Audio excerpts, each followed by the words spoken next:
So today I wanted to talk about the payoffs for just basic stock options, whether you're long an option or you're short an option. Now previously I gave a little talk on kind of the basic terminologies of options. If you're not familiar with the basic terms associated with options, you can check out this video here as a preview to this video. Now, one of the things you can do is you can go long a call. That is, you can buy a call option. So you pay a premium that gives you the right to buy a stock in the future, um, and it protects you from the stock price going down because you don't actually own the stock until you exercise your option. So you are protected against a stock decline. But in general, you want the price to go up. So you can see here in this payout profile that you pay your exercise price. So that's your max loss there in that line.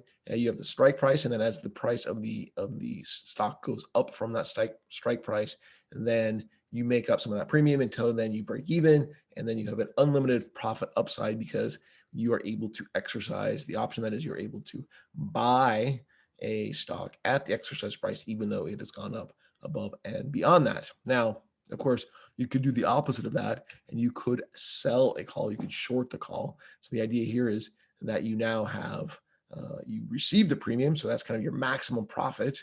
But now you are then obligated to sell the stock to the owner of the option. If they want to exercise the option, you of course want the price to go down or stay the same. So the way this works is you kind of get that max profit, your premium, up until the strike price, and then as the stock appreciates above and beyond the strike price, then you are exposed to an unlimited loss because you are then forced to sell a stock to someone at that strike price. So the stock could have gone way up, but you're forced to sell it to them at that lower price. For you, the seller, the risk is definitely much higher because you're exposed to an unlimited loss and you only have a maximum profit of that premium. Now, similarly, in terms of buying a put, right? So in this case, you're going long the put. You want to pay a premium for the right down the road to sell a stock option at a specified price. You want the price to go down because then you're able to sell it at a price when the market is below that. So your max loss, of course, is going to be that premium that you pay. You can't do worse than that. So you're protected against any other price movements.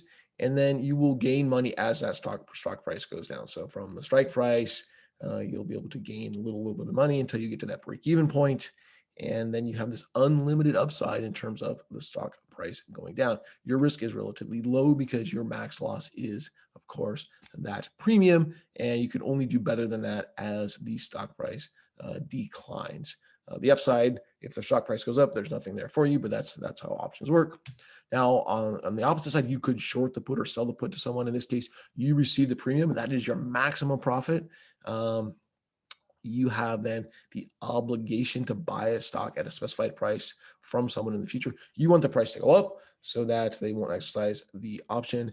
But as that stock price goes down, then you are forced to buy a stock from someone at a higher price as that price goes down, and your downside for you is again unlimited. So the risk for you is very high. Now, hopefully you can see here a pattern that the risk if you are an option buyer, whether it's a put or a call, is relatively low.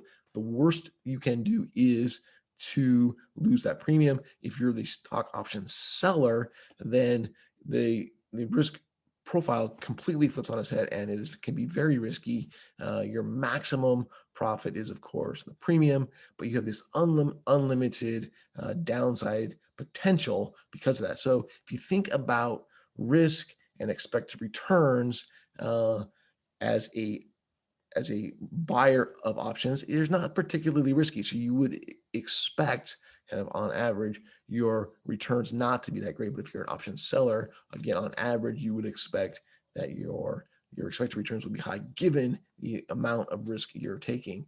So keep that in mind when you're doing that. I'm not necessarily an advocate for selling because there is a lot of risk there, but you would expect over long periods of time, if you had a strategy where you are an option writer or seller, that it could be a very profitable strategy for you. So just wanted you to think about those kind of basic payout profiles of those very basic options. There'll be more to come. We can talk about, other strategies, combinations of options, combinations of underlying security, etc. This can be a lot of fun. We'll talk again soon. Hope you enjoyed that.